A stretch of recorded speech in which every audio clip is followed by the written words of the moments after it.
It's not a traditional America anymore. And there are 50% of the voting public who want stuff.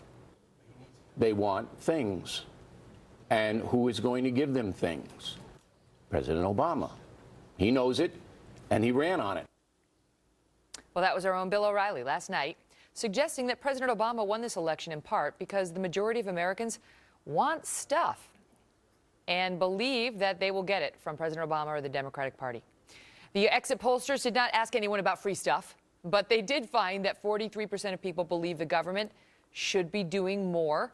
And those folks who believed that supported President Obama by a 65-point margin.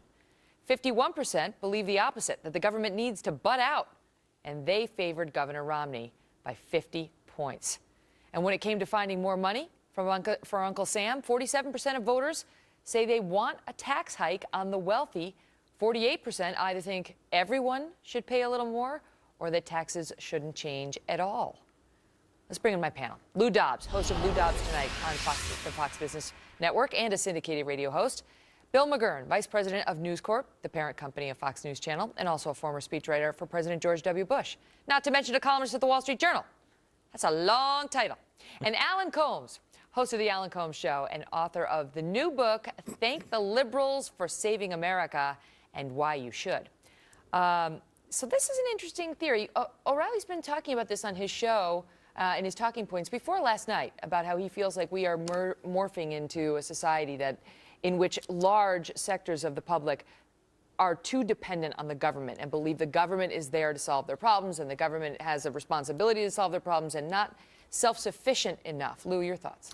It's been one of the fundamental tenets of the debate between liberals and conservatives in this country for a half century. It is now reaching crisis proportions, if you will.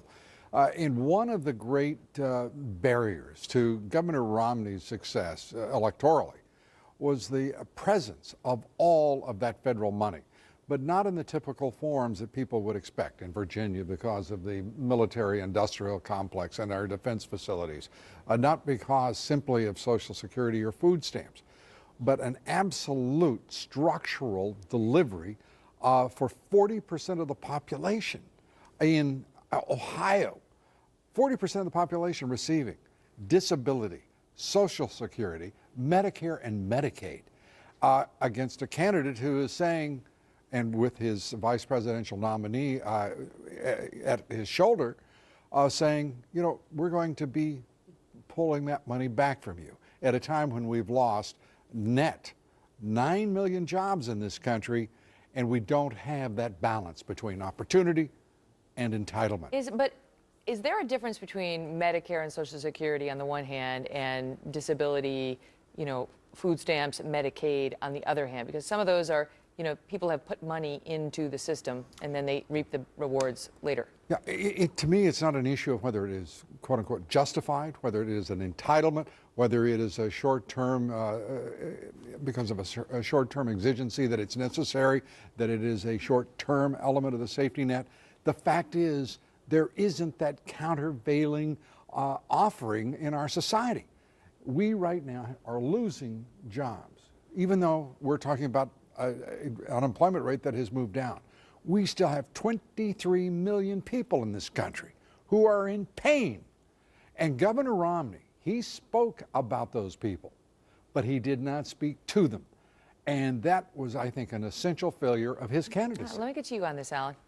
Well, the issue of entitlements, when you call Social Security and Medicare disability that we pay into and say that's entitlement from the government, I find that a little, as you pointed out, a little different than some of the other things. And on the 47%, you've got veterans, you've got people who've earned those benefits, people who fought for this country. This notion that 47% want stuff, and that's why they voted for I voted for President Obama.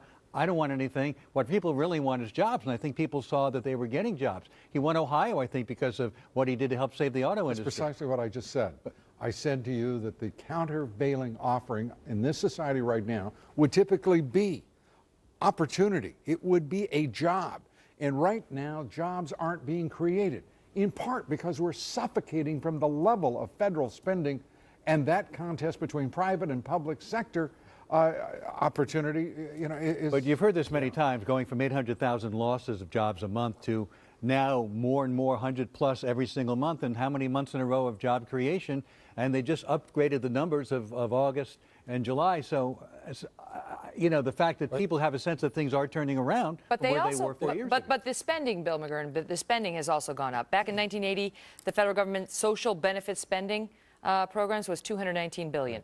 $219 billion in 1980. 2012, $1.77 trillion. Right. The spending is up nearly 300% in the past 20 years. The population only increased by 24%. Right, right. Well, I think we're losing some of the distinctions. I find it incredible, but I somewhat agree with Alan on the point that it does not matter in terms of actuarial tables, whether something's an entitlement, a tax, or something. It does matter to how people think about it. And that was the problem with the language about takers, that everyone's taking. I mean, I get a home mortgage deduction. I had college loans when I went to school. These are all part of it. I do think that there is a danger. It is getting large. And the problem that I have with Alan's solutions is that more government and more spending always seems to be the answer. And once people get on it, it's very, very difficult to get off. And I think one of the big problems is that these entitlements, or whatever you want to call them, the spending, is now reaching not just the poor and so forth. I mean, I don't think we have a problem with benefits to the poor, but to the middle class that could have other options. But the notion here, the premise is somehow that that Barack Obama wants more people on food stamps, or wants to give people stuff. No, I believe he wants to create a society where people are working and are contributing to the economy. Not that vote for me and I'll give you stuff. Vote for me and I'll help you get your life back together so we can have a I don't know. He played his society. constituencies pretty well in terms of the immigration and that. I think there's a point to that part. And he's been spending.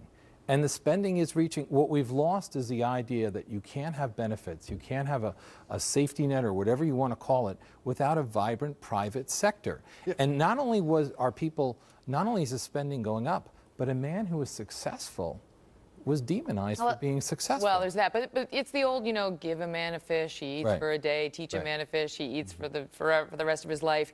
And there's a question about, you know, whether there is this inclination by some on the left, by the president, by the Democratic Party, to give the man the fish as opposed to teach the man to fish. Is that fair? Got $1.5 billion from the government to save the Olympics. Was that not giving something to people? I would say tax breaks he was given with Bain to but get most of us would oppose those too. I mean, I would oppose those too. Look, I'm a conservative. And I'm not particularly interested in reliving the campaign here. Let's look at it honestly. To me, intellectually, it is absolutely irrelevant as to whether one has contributed to Social Security, Medicare, or Medicaid. I am not trying to create a result here politically. I am talking about simply the problem and the issue that we are confronting as a nation. Republicans, Democrats, liberal, and conservative. We have an unsustainable level of spending. We will hear in the course of the next several months a great deal of discussion from this president, from John Boehner and the Republican leadership in Washington, a discussion about a compromise that will involve raising taxes. It will involve some incremental declines in government spending as a baseline level. It will not be significant, it will not be real, and it will not solve the problem. And until we come to terms with the fact that all of this ideological rhetoric is an impediment and outright obfuscation in what should be an important national dialogue and debate that was not had by the presidential candidates because they were fueled, driven, enabled, and embraced by a national liberal media, primarily, that was perfectly comfortable for there to be no debate or discussion of these issues and no resulting national consensus. And the politicians didn't really make it happen either. You'll be happy to learn that the consensus, at least on the broadcast from Steve Hayes and Chris Direwalt, is they are likely to kick that can down the road. Yes.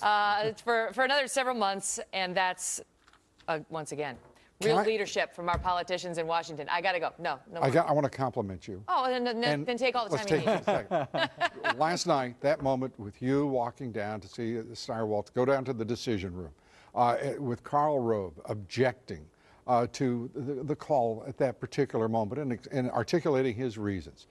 You're moving to a resolution of it. Was wonderful, wonderful television. Thank you, and Lou. It was wonderful, wonderful journalism. It was a spectacular moment. Thank you very much. I'm going to give Carl oxygen right now. That's what we do Carl, at Fox that News was- Channel. That was great. It was. We Fantastic. like transparency here, and we It don't was mind showing wonderful. people how the sausage is made. And the decision desk, those are smart guys. Karl Rove's a smart guy too, but Aaron Mishkin, you're in trouble when you're challenging Aaron Mishkin, the head of our decision desk. All right, moment. guys. Thank you all so much.